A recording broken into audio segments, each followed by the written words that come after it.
I will always love you for what it's worth.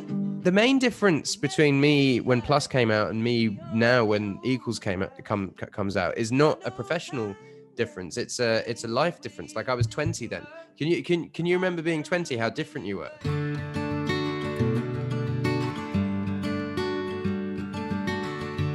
I'm good. I've just been hit with it pretty bad. My daughter has it pretty bad, but we're drinking lots of water and we're resting.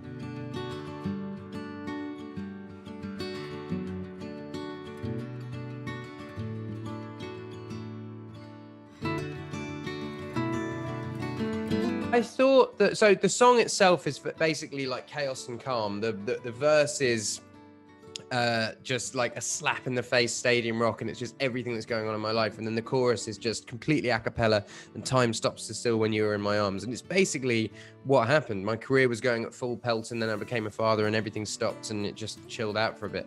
But I would say that me saying I'm still the same somehow is, I think you think that when you have a kid, there's going to be this like light switch moment that when your kid's handed to you, you go, right, I'm a dad. And I remember being handed Lyra and being like, I still feel the same. Like, when do I start feeling like a dad? And it was more like, I feel like a dad now. I'm 14 months into being a dad, and it just happened gradually. I'd say after about a month, I sort of found my rhythm of it and stuff. But I was a 29-year-old touring musician when Lyra was born. And then I was a dad when she was 4 months old, you know, who wasn't touring and turning 30 and blah, blah, blah.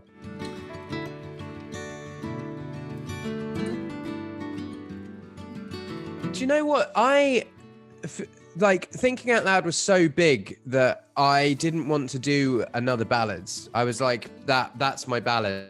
And then there was sort of some allegations around Thinking Out Loud that, you know, questioned my ability as a songwriter. So I wanted to come back and prove with Perfect that I could write the biggest love song in the world on my own, like, and it be bigger than Thinking Out Loud. So I came back and did that, and you know, it kind of lived where it lived. And then when I was making this album, I was like, it's a lot of pressure to come up with another song that's like bigger than Thinking Out Loud and bigger than Perfect. So I just avoided it. I was like, I don't want to write a ballad for this album. And then I made Bad Habits, and then in the same day as Bad Habits, I got played a instrumental piano part, which was the Joker and the Queen piano part. And I quickly just wrote something down and I vocaled it, and then that was that. And it was, I just went, right, metaphors, card game, put your cards on the table, when I fold, jokers, queens, kings, diamonds, hearts, okay, done.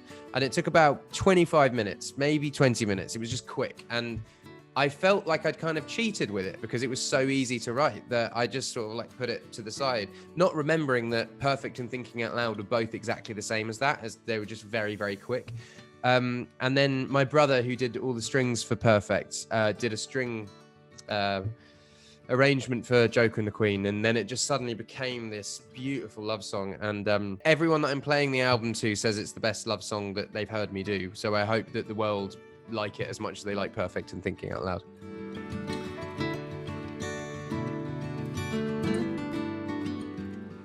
It was difficult to write about it, and it was difficult to sing about it for the first time, but I think as soon as it gets released into the public, it becomes the public song, and it starts becoming a useful tool for people that are going through grief to share with their loved ones. You know, I had someone the other day whose mum had died, who said that they couldn't really speak to their dad about it, but when Visiting Hours came out, they sent their dad Visiting Hours, and it kind of said all they needed to say. So I'm grateful for the song's power and that.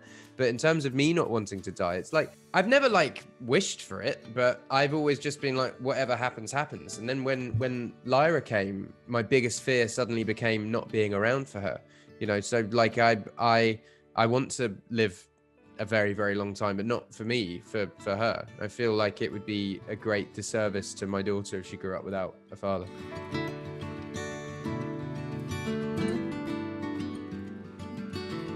I think it just comes with the territory. I think the bigger my music became, the more pressure was put on it to be bigger than the last thing, which is what I'm really not trying to not do with this album, because Plus, my first album, came out, and then the second album, everyone was like, this has to be bigger than Plus, and then it was bigger than Plus, and then when Divide came out, they were like, this has to be bigger than Multiply, and then at what point do you go, okay, it can't be bigger than this? Which is kind of why I put out Collaborations project, because I was like, here's something that I know is not bigger than Divide, that will be quite polarizing to my fans because it's filled up with rap music and rock music, and there's some R&B on here, and like that's not necessarily the music that my fans are connecting to. So I put out collaborations as like a palate cleanser, if that makes sense, just to like stop trying to make me beat the last thing I did. And then so now this album is, I feel quite free with it.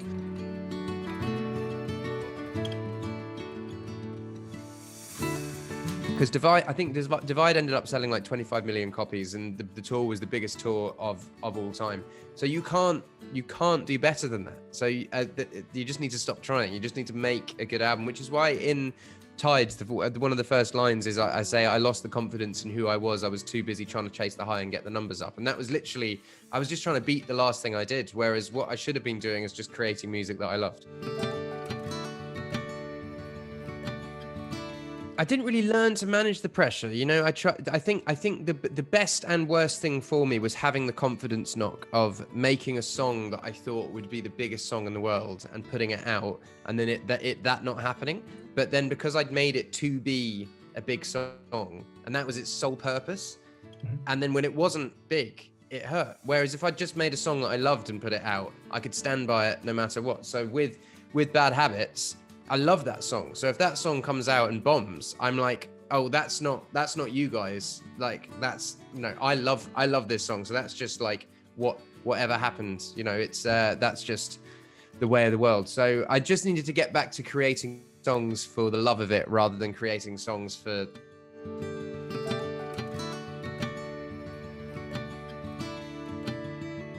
I always joked that, because people said that I said I wanted to retire. I always joked I never wanted to retire from music. I just wanted to retire from giving a fuck about music. So like I wanted to just get back to, oh fuck, do you know what I'm going to do today? I'm going to play a show to 200 people. Oh, do you know what I'm going to do today? I'm just going to chuck out a mixtape of 15 songs and whatever. Like I wanted to just start doing that. But I had a talk with a friend of mine he's had a lot of success in the music industry. He plays stadiums all over Europe, and he said to me, because he'd seen that I'd said that, and he said, don't stop it before it's your time, because he did that. He like purposefully slowed it down, and now he can't get it back, and he really regrets it. So he just said to me, just let it naturally happen.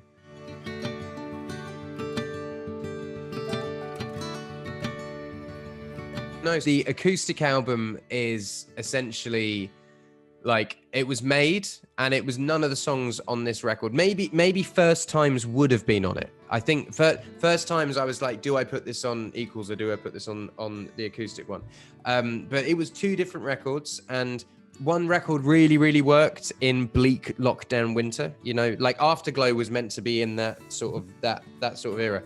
Honestly, what happened is the world started opening up again, and European football came back on TV, and bars were opening, and the summer was happening, and I had Bad Habits, and I was like, this works, you know. And I just didn't feel like putting out a down-tempo acoustic record.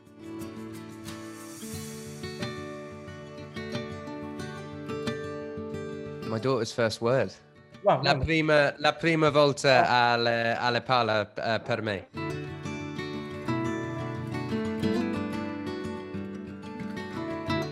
I think it might be the longest #1 single that England has, not like weeks wise, but I think it's about 7 minutes long, and that whole song was played on the radio without being edited. And like in terms of like artistic brilliance, like that song lives on its own as a story. But the fact that could be a worldwide #1 smash, and it's a story about an obsessed fan who murders his pregnant wife.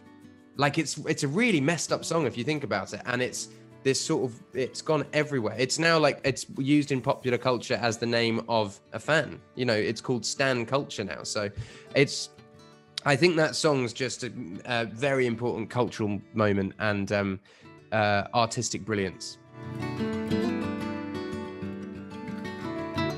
So that was the first song of his that I saw, and it was like late night TV. It was on I think it was MTV2, the music channel. And I just got obsessed with him because I was only really into I was only really into rock music before then, like electric guitar, Eric Clapton, Jimi Hendrix, Green Day, Blink-182. So it was all like electric. And then I saw this guy that sung and performed on his own and wrote songs about his feelings. And it suddenly, there was a light bulb moment in my mind that just went, that's what I want to do.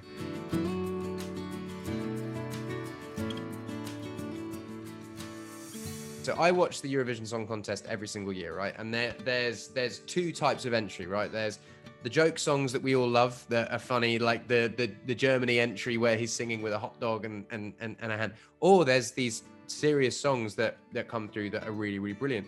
But what Maneskin had was they had the whole package prior going into it. They didn't have a song, they had the package. So they were going in as this band that was super, super tight, that were playing shows all around Italy and rocking it, who had like 4, 5, 6 like massive songs that were just ready to come out. So that's the first thing that I love about them, and I think it's great that they won. I think they needed to win, but I think also if they hadn't have won, they still would have gone on to success.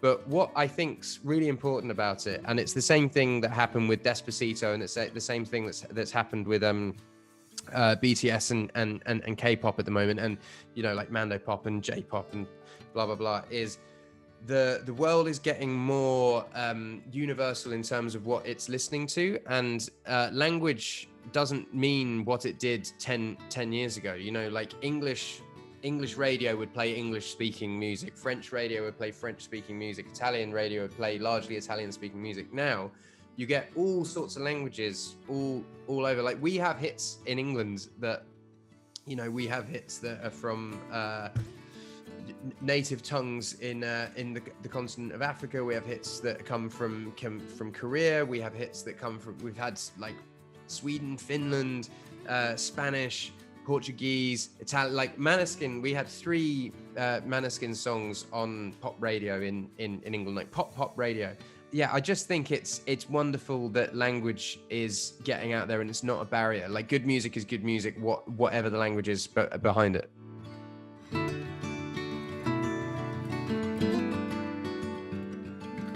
I think I'm still a singer-songwriter, but I'm just, do you know, I wouldn't even say I'm a businessman. I'm just more careful with who I spend my time with. And I don't think that that's being a businessman. I think that's protecting your time and your energy. Like I would much rather spend an afternoon and evening with my wife and daughter than go out and give your card out to people. To be going out and playing private shows and making money here and doing this sort of ad deal here and stuff. But like, I'm very much, I do what I love. I love writing songs and I love playing shows to fans. And those are the 2 things that I put my time into, basically. But I think the main difference between me when Plus came out and me now when Equals comes out is not a professional difference. It's a life difference. Like I was 20 then. Can you remember being 20? How different you were? Me at 40 is going to be pretty similar to me at 30, and me at 50 is going to be pretty similar to me at 40. But me at 20 and me at 30 are 2 completely different people.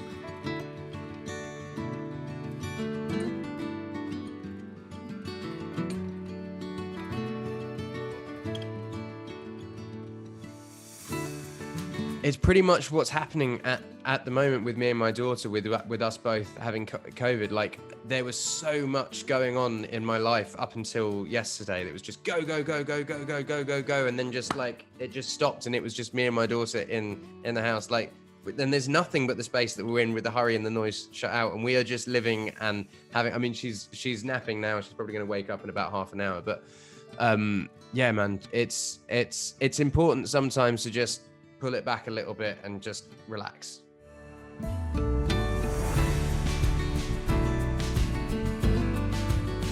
Un po', yeah. Sto imparando ogni giorno, ma sto male adesso. I will always love you for what it's worth. We'll never fade like graffiti on the overpass. Yeah. I know time may change the way you think of us, but I remember the way we were. You were the first full stop, love that will never leave. And baby, you will never be lost on me.